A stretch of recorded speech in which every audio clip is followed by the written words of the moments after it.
10ാം ക്ലാസ്സുകാരുടെ history second chapter ആണ് നമ്മൾ എടുക്കുന്നത്.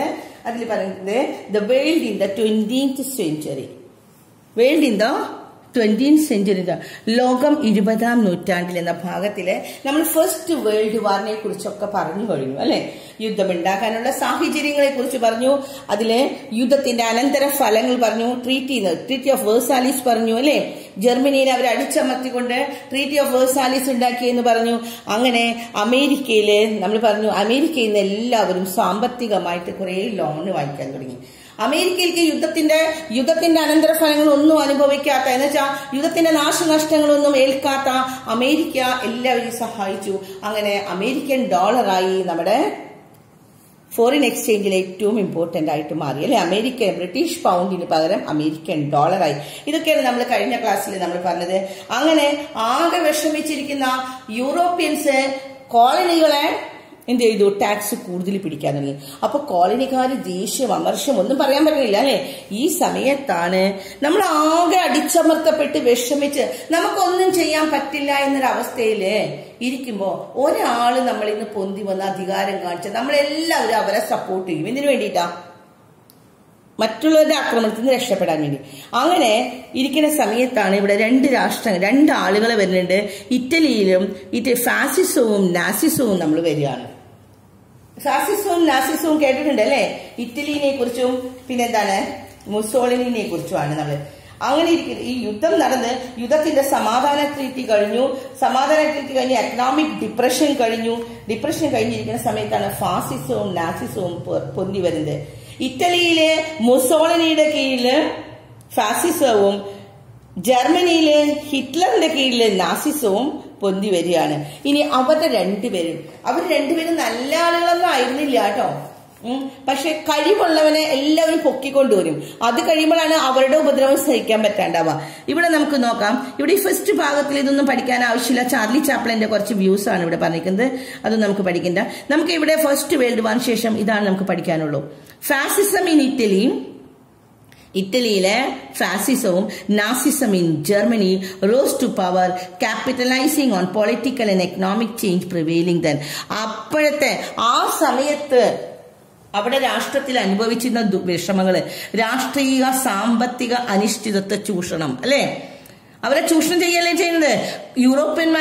യൂറോപ്യൻ കൺട്രീസ് ആ കോളനികളെ പിഴിഞ്ഞെടുക്കുന്ന പോലെ ചൂഷണം ചെയ്ത് ടാക്സ് പിരിക്കാൻ തുടങ്ങിയപ്പോ ആ അധികാരം നേടിയ രണ്ട് ആശയങ്ങളായിരുന്നു ഇറ്റലിയിലെ ഫാഷിസവും ജർമ്മനിയിലെ നാസിസവും. ഇറ്റലിയിലെ ഫാസിസവും ജർമ്മനിയിലെ നാസിസവും. ഇനി അതാരാണ് നോക്കാം. സാമ്പത്തിക തകർച്ച, യുദ്ധത്തിൽ വിജയിച്ചവരുള്ള പ്രതികാര മനോഭാവം, ലക്ഷ്യബോധമില്ലായ്മ തുടങ്ങിയ ഘടകങ്ങൾ ഇവയ്ക്ക് അനുകൂല സാഹചര്യം ഉണ്ടാക്കി.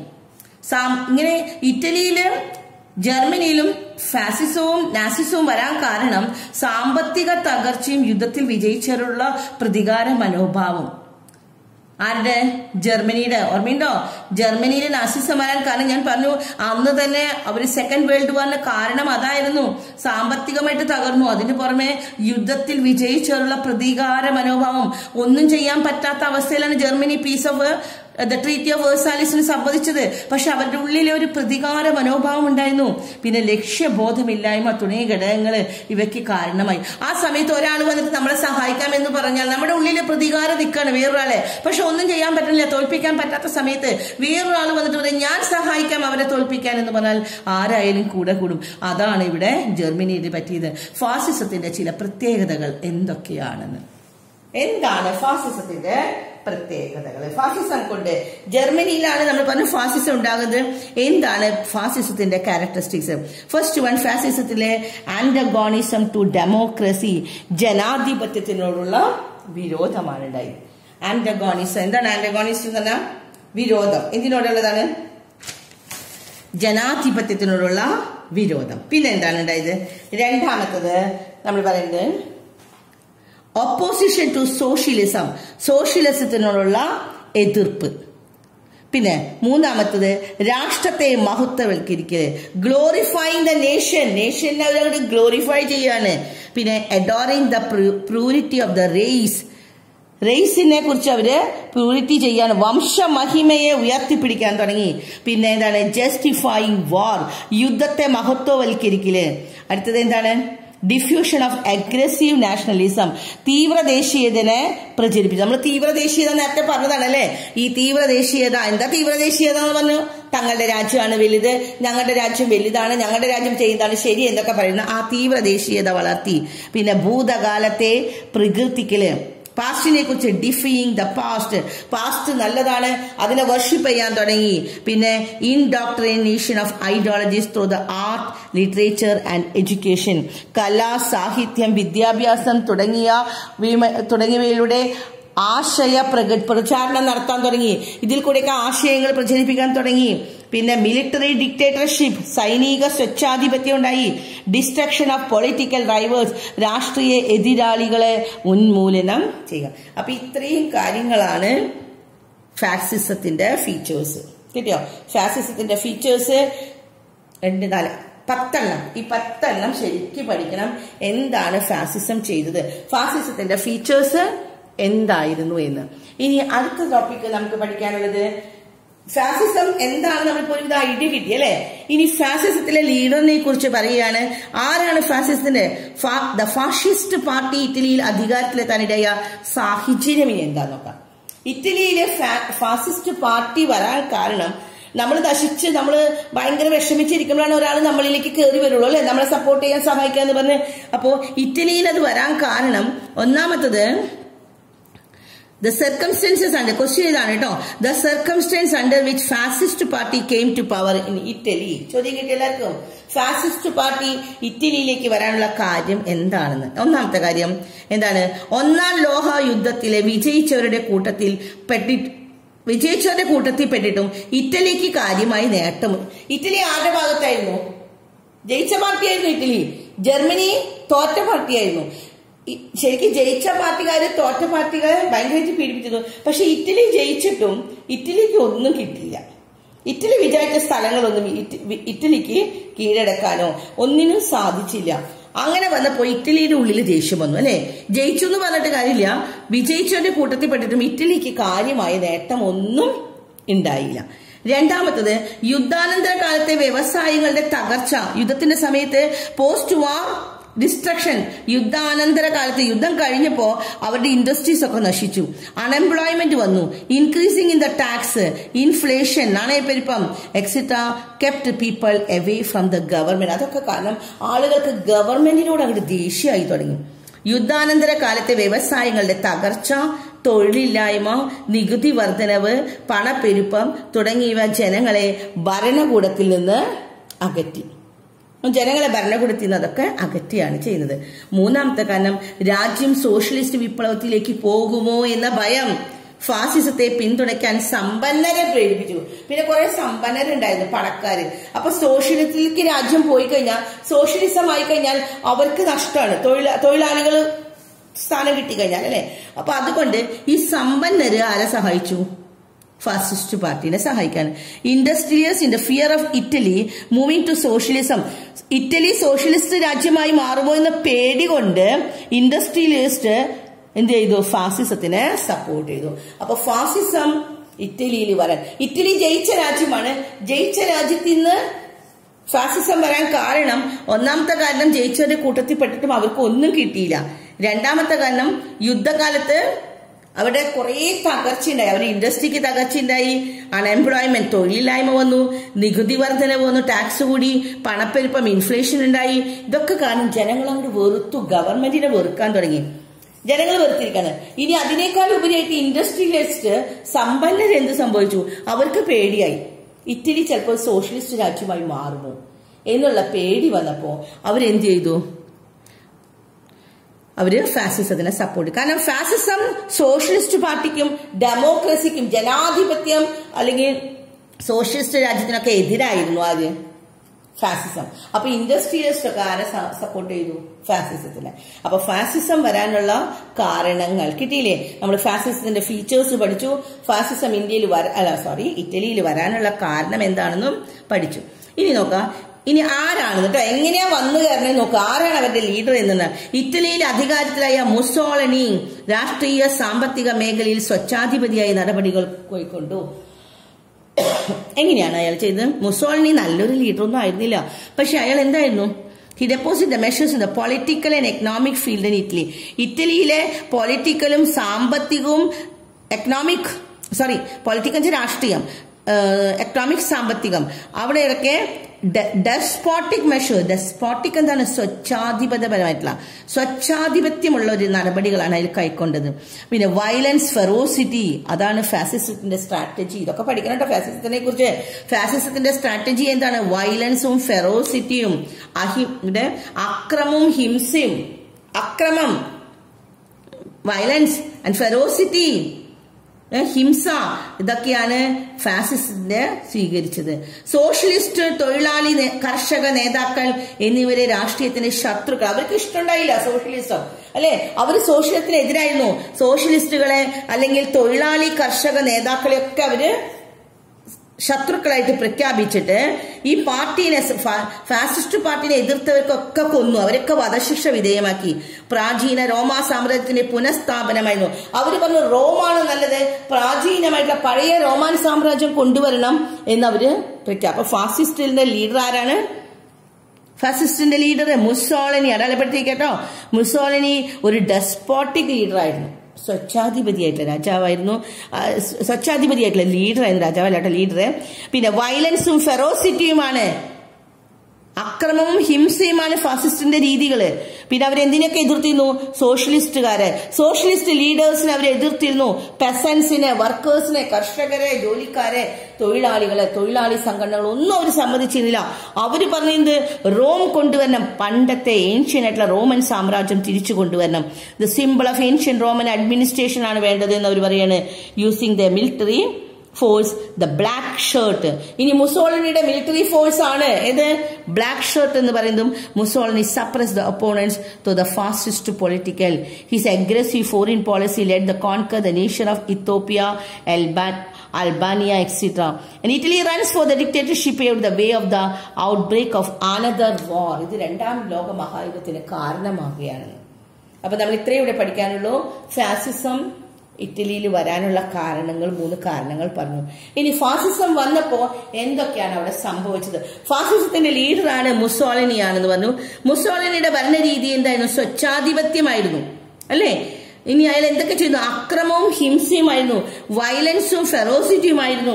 പിന്നെ സോഷ്യലിസ്റ്റുകാരെ, തൊഴിലാളികളെ, കർഷകരെ ഒക്കെ അയാൾ എതിർത്തിരുന്നു. അവരൊക്കെ ശത്രുക്കളായിട്ട് പ്രഖ്യാപിക്കുകയാണ് ചെയ്തത്. പിന്നെ അയാൾ പറഞ്ഞിരുന്ന കാര്യമാണ് റോമൻ സാമ്രാജ്യം അതാണ് പുനഃസ്ഥാപിക്കണമെന്ന്. കിട്ടിയോ? പിന്നെ ഇവിടെ ഇതാണ് പഠിക്കാനുള്ളത്. ഫാസിസ്റ്റ് നയങ്ങൾക്ക് വേണ്ടി കരിം കുപ്പായക്കാർ, ബ്ലാക്ക് ഷർട്ട് എന്ന സൈനിക വിഭാഗം. മുസോളിനിയുടെ സൈനിക വിഭാഗത്തിന്റെ പേര് വരൂട്ടോ പഠിക്കാൻ. എന്താണ്? പരീക്ഷയ്ക്ക് വരുന്ന ഒരു ക്വസ്റ്റ്യൻ ആണ്. ഏതാണ്? കരിം കുപ്പായക്കാര്. രണ്ടും കമ്പാരിസൺ വരും കേട്ടോ, ഹിറ്റ്ലറും മുസോളിനിയും. ഇപ്പൊ മുസോളിനി നമ്മൾ പറഞ്ഞു ഇറ്റലിയിലാണ്. ഇറ്റലിയിലെ അവരുടെ മെയിൻ ആയിട്ടുള്ള കാര്യങ്ങൾ പഠിക്കാം കേട്ടോ. അവരെന്താണ്? അക്രമവും ഹിംസയും, വയലൻസും ഫെറോസിറ്റിയും. പിന്നെ സോഷ്യലിസ്റ്റിനെ എതിർത്തിരുന്നു, ഡെമോക്രസിനെ എതിർത്തിരുന്നു. റോമൻ സാമ്രാജ്യം കൊണ്ടുവരണമെന്ന് അവര് ആശിക്കുകയാണ്. പിന്നെ കരിം കുപ്പായക്കാര്, ബ്ലാക്ക് ഷർട്ട്സ് എന്ന് പറഞ്ഞ ഒരു സൈനിക ഗ്രൂപ്പ് അവർക്ക് ഉണ്ടായിരുന്നു എന്ന്. ബ്ലാക്ക് ഷിപ്പ് എന്ന് പറഞ്ഞാൽ ബ്ലാക്ക് ഷിപ്പ് അല്ല, ബ്ലാക്ക് ഷർട്ട് കേട്ടോ, കരിം കുപ്പായക്കാര്. മുസോളിനിയുടെ മിലിറ്ററി ഫോഴ്സിന്റെ പേരാണ് ബ്ലാക്ക് ഷർട്ട്. കിട്ടിയില്ലേ? അങ്ങനെ മുസോളിനി എല്ലാവരെയും അടക്കി ഭരിച്ചിരുന്ന ഒരു കാലം. അത് കഴിഞ്ഞപ്പോ അതും ഒരു കാരണമാണ് കേട്ടോ. മുസോളിനി ഇറ്റലിയിൽ നടത്തിയ ഈ കാര്യങ്ങളൊക്കെ അവസാനം ഒരു യുദ്ധത്തിലേക്ക് കലാശിക്കുകയാണ്. അടുത്തത് നമ്മൾ പറയുന്നത് ഹിറ്റ്ലറാണ്. ഹിറ്റ്ലർ നാസിസത്തിലേക്ക് എന്തൊക്കെയാ ചെയ്തെന്ന് നോക്കാം. അഡോൾഫ് ഹിറ്റ്ലർ ജർമ്മനിയിലെ അധികാരത്തിലേറാൻ സഹായിച്ച ഘടകങ്ങൾ ഏതൊക്കെയാണ്? അഡോൾഫ് ഹിറ്റ്ലറിനാണ് ഫുൾ ഫോം കേട്ടോ. അവിടെ അഡോൾഫ് ഹിറ്റ്ലർ ജർമ്മനി തോറ്റ രാജ്യമാണ് അല്ലെ. ജർമ്മനി തോറ്റ് അപമാനിക്കപ്പെട്ട രാജ്യം.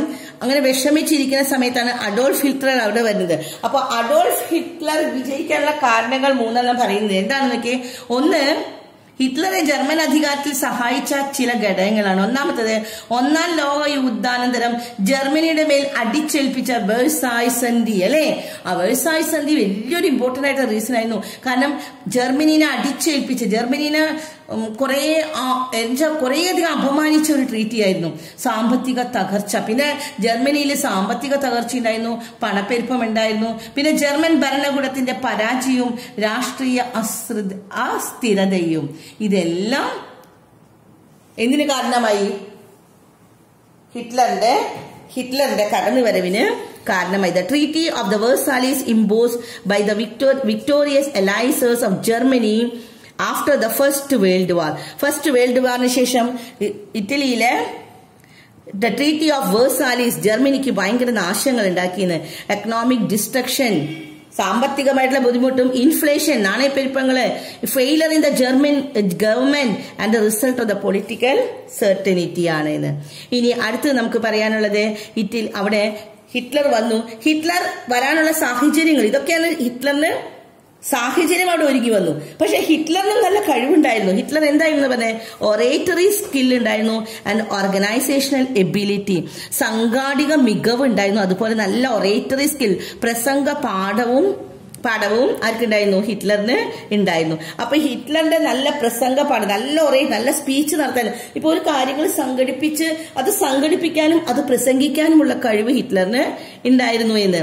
ഹി ഡിസ്മിസ് ദ ഗവൺമെന്റിനെ ആദ്യം ഡിസ്മിസ് ചെയ്തു and captured the power of socialist, communist, juice, democrats ഇവരെയൊക്കെ എക്സിക്യൂട്ട് ആണ് ചെയ്യുക. ഹിറ്റ്ലർ വന്ന വഴിക്ക് എല്ലാവരും അവിടെ കൊന്നൊടുക്കി. ആരൊക്കെയാണ്? സോഷ്യലിസ്റ്റുകളെ, കമ്മ്യൂണിസ്റ്റുകളെ, ജ്യൂസിനെ, ഡെമോക്രാറ്റ്സിനെ എല്ലാവരും കൊന്നു. Hitler held the juice responsible for the Germany's ruins and humiliation. ജർമ്മനിയിലെ നാശത്തിന് കാരണം ജ്യൂസ് ആണ്, യൂതരാണ് എന്ന് ജർമ്മനിയിലെ അപമാനിക്കാൻ, തിരിച്ചടിക്കും ഉത്തരവാദികള് ജൂതരാണ് എന്ന് ഹിറ്റ്ലർ അങ്ങോട്ട് ആരോപിക്കുക ചെയ്ത്.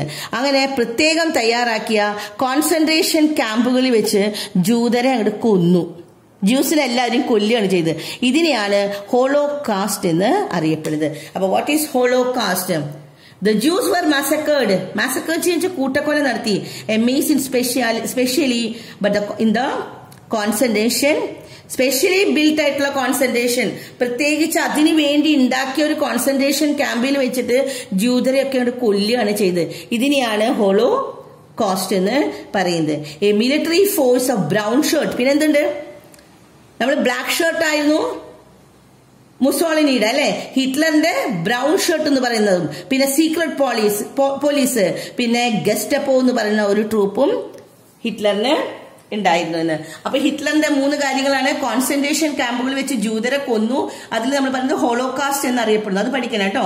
പിന്നത്തെ പഠിക്കുന്നത് ഹിറ്റ്ലറിന്റെ എന്തൊക്കെ ഉണ്ടായിരുന്നു? തവിട്ട് കുപ്പായക്കാർ, ബ്രൗൺ ഷർട്ട് എന്ന് പറയുന്ന ഒരു സൈന്യം ഉണ്ടായിരുന്നു, ഗെസ്റ്റപ്പോ എന്ന രഹസ്യ സംഘം ഉണ്ടായിരുന്നു എന്ന്. പിന്നെ ഹിറ്റ്ലർ പറയുന്നത് ആര്യന്മാരാണ് ലോകത്തിലെ പരിശുദ്ധ വംശം. നമ്മള് മുസോളിനി പറഞ്ഞത് റോമൻ സാമ്രാജ്യം തിരിച്ചു കൊണ്ടുവരണം എന്നാണ് അല്ലെ. പക്ഷെ ഹിറ്റ്ലർ പറയാണ് ആര്യന്മാരാണ് ലോകത്തിലെ പരിശുദ്ധ വംശമെന്നും ലോകരെ ഭരിക്കേണ്ടത് ജർമ്മനിലെ ആര്യന്മാരാണെന്നും ഹിറ്റ്ലർ അഭിപ്രായപ്പെടുകയാണ്. ഹിറ്റ്ലർ പറയാണ് ആര്യന്മാരാണ് ഇവിടെ ഭരിക്കേണ്ടത് എന്ന്.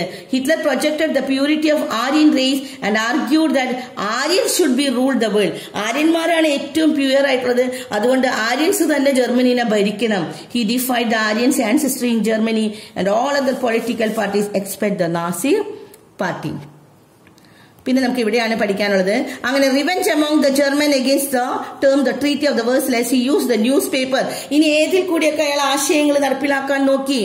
He used the newspapers in a radio, cinema and education system. എല്ലാം ഉപയോഗിച്ചു widely to propagate the ideologies. ഹിറ്റ്ലറിന്റെ ഐഡിയോളജീസ് നടപ്പിലാക്കാൻ വേണ്ടിയിട്ട് പത്രം, സിനിമ, റേഡിയോ, വിദ്യാഭ്യാസം തുടങ്ങിയ അതൊക്കെ ആശയപ്രചരണത്തിന് ഉപയോഗിച്ചു എന്ന്. ഹിറ്റ്ലർ ആക്രമണപരമായ ഒരു വിദേശ നയം, ആക്രമണപരമായിട്ടാണെന്ന് വെച്ചാൽ അറ്റാക്ക് ചെയ്യാണ് എപ്പോഴും ചെയ്തിരുന്നത്. അഡോപ്റ്റഡ് ദ അഗ്രസീവ് ഫോറിൻ പോളിസിയാണ്. അതുകൊണ്ട് അവൻ അറ്റാക്ക് ചെയ്തു.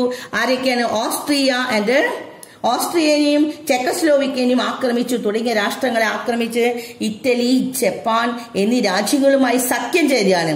അങ്ങനെ ഹിറ്റ്ലറുടെ നയത്തിനെതിരായി മറ്റു രാജ്യങ്ങൾ സഖ്യങ്ങളാക്കി. അങ്ങനെ അതും ഒരു രണ്ടാം ലോകമഹായുദ്ധത്തിന് കാരണമായി. അപ്പോൾ അവിടെ മുസോളിനി ഇറ്റലിയിലും രണ്ടാം ലോകമഹായുദ്ധത്തിന് കാരണമാക്കി.